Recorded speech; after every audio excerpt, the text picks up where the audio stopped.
Olá a todos e bem-vindos a mais um Deep Dive. Hoje a gente vai mergulhar num relatório que me deixou, para ser sincero, bastante apreensivo. O título já diz tudo, né? É Estado do Clima 2024. À beira de um desastre climático irreversível, publicado pelo EcoDebate. Nossa, pesada, hein? Pois é, e o conteúdo é tão impactante quanto o título. Logo de cara, o relatório coloca 2024 como o ano mais quente da história. A gente já imaginava, né? Com tantos eventos climáticos extremos acontecendo pelo mundo. Exatamente. Ondas de calor absurdas, enchentes devastadoras, secas implacáveis. Parece que o planeta tá dando um ultimato pra gente. É um ultimato bem sério.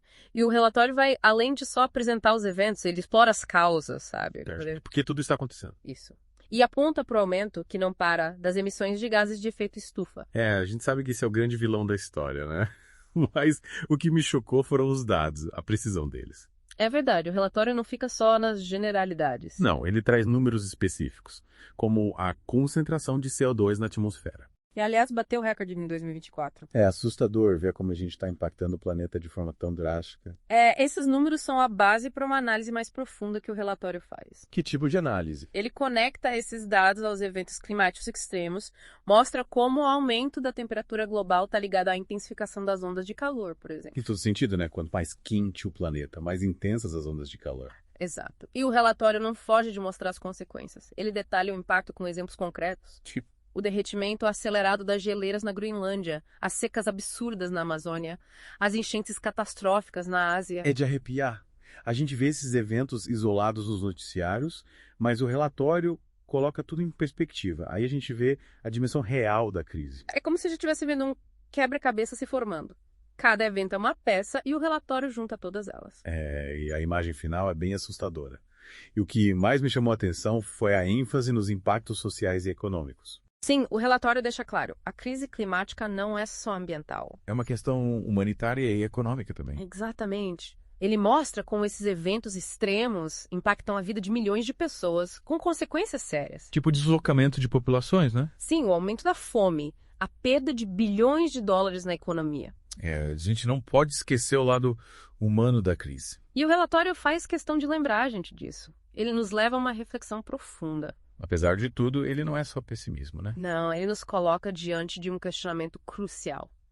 O que faremos em 2025 para mudar essa história? É a pergunta que não quer calar, né? O relatório acende o alerta, mas também nos dá a responsabilidade de encontrar as respostas. E é nessa busca por respostas que a gente continua nosso Deep Dive. Na próxima parte, vamos explorar as soluções, as medidas que podem nos tirar dessa trajetória desastrosa. A gente fica pensando, o que podemos fazer diante desse cenário, né? É natural se perguntar isso. E o relatório do EcoDebate, felizmente, não é só um alerta. Ainda bem. Ele também serve como um guia para ação, sabe? Que bom. E o que ele propõe?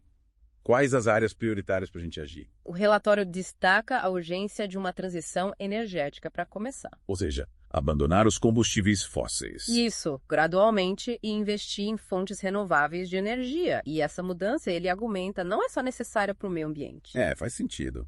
Mas e economicamente? É vantajosa também. A transição energética abre caminho para novas tecnologias, novos empregos e um desenvolvimento mais sustentável. Parece um caminho promissor, mas imagino que não seja tão simples assim. Claro, a transição energética tem seus desafios. A infraestrutura existente, os interesses econômicos, a segurança energética durante o processo. São muitos fatores a considerar. Sim, o relatório reconhece esses desafios, mas argumenta que a transição energética é um caminho sem volta. E será que já tem gente fazendo isso? Tem sim. O relatório destaca países que já estão avançando, como a Dinamarca. Eles já geram mais de 50% da eletricidade a partir de fontes eólicas e solares. Nossa, que legal. E o Brasil, como é que está nessa história? A gente tem tanto potencial para energia solar. O relatório cita o Brasil como um dos países com grande potencial para liderar a transição, sim. Que bom. Mas ele destaca a necessidade de políticas públicas mais ambiciosas, sabe? E mais investimentos em pesquisa e desenvolvimento. Para esse potencial sair do papel, né? Exatamente. E além da energia, o que mais o relatório aponta como prioridade? A proteção e restauração dos ecossistemas, como as florestas e os oceanos. Esses são essenciais, né? Verdadeiros heróis do clima. Com certeza. Eles regulam o clima e absorvem carbono da atmosfera. Só que, infelizmente, estão sempre ameaçados, né? Seja por desmatamento, poluição. É verdade. O relatório defende políticas de conservação e restauração dessas áreas, com foco em combater o desmatamento legal, promover a agricultura sustentável. E proteger os oceanos da poluição e da pesca predatória, né? Exatamente. Mas e a gente como indivíduos? O que podemos fazer? O relatório não esquece da gente. Ele dedica um capítulo inteiro à importância da ação individual. Sério. Ele fala da necessidade de repensarmos nossos hábitos de consumo, reduzir o desperdício, adotar práticas mais sustentáveis no dia a dia. E se engajar em iniciativas de educação ambiental, né? Isso. Mobilização social também. Ou seja, a mudança tem que acontecer em vários níveis. Exatamente. Dos governos às empresas e, claro, nós como cidadãos. É uma responsabilidade de todos, né? Total. E o relatório deixa claro, não tem solução mágica. É um conjunto de ações que a gente precisa implementar de forma urgente. Ele nos convida a agir, sabe? A ser protagonistas da mudança. Sim, para construir um futuro mais sustentável para todo mundo. É um chamado à ação que inspira, né? Sim. E para ilustrar esse chamado, o relatório traz alguns exemplos de iniciativas que já estão acontecendo pelo mundo. E são esses exemplos que a gente vai conhecer na próxima parte do nosso Deep Dive. E estamos de volta ao Deep Dive. A gente viu os dados alarmantes da crise climática, explorou as causas, as consequências e agora, para finalizar com um toque de otimismo, vamos ver as soluções que já estão rolando pelo mundo. É isso aí. O relatório do Ecodebate não fica só no pessimismo. Ele mostra um monte de iniciativas inovadoras, mostrando que a mudança não só é possível, como já está acontecendo. E essas histórias de sucesso são importantes para a gente ver, né? No meio de tanta notícia ruim, a gente pode acabar paralisado sem saber por onde começar a agir. Com certeza. O relatório traz exemplos bem variados, desde projetos enormes até iniciativas comunitárias, mostrando que a mudança pode acontecer em qualquer nível. Legal. Começando pelos grandões, o relatório fala da Grande Muralha Verde na África. Você conhece? Claro, um projeto impressionante. Imagina só, uma faixa de árvores e vegetação com 8.000 quilômetros de extensão atravessando a África inteira. É gigante. E qual é o objetivo? Combater a desertificação e a degradação do solo, que são problemas sérios em vários países africanos. A ideia é restaurar os ecossistemas, criar empregos verdes e melhorar a segurança alimentar. Uau! Uma solução baseada na natureza para resolver problemas ambientais e sociais. Sensacional. E o relatório cita outros exemplos. Vários. Tem a agricultura vertical, que cultiva alimentos em ambientes controlados, usando menos água e recursos. Interessante, isso funciona. É uma alternativa promissora para países com pouca água. Imagina cultivar comida em prédios, sem depender do clima. Parece coisa de filme, né? Total. E tem mais alguma coisa? Tem. O relatório fala do desenvolvimento de cidades inteligentes, com foco em transporte sustentável, eficiência energética e gestão inteligente de recursos. Cidades que usam a tecnologia para ajudar o meio ambiente e melhorar a vida das pessoas. Demais. E já tem cidade fazendo isso. Tem sim. O relatório cita Copenhague, na Dinamarca, e Singapura, que são exemplos de cidades sustentáveis, mostrando que dá para ter cidades mais eficientes e resilientes. Que legal!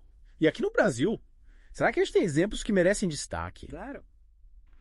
O relatório cita o crescimento da energia solar no Brasil como algo positivo, mas fala que ainda precisamos de políticas públicas mais fortes para acelerar essa mudança. É verdade, a gente tem um potencial enorme para energia solar, mas ainda falta muito para a gente aproveitar tudo isso. Sim, mas o importante é que já tem gente se mexendo, mostrando que a mudança é possível.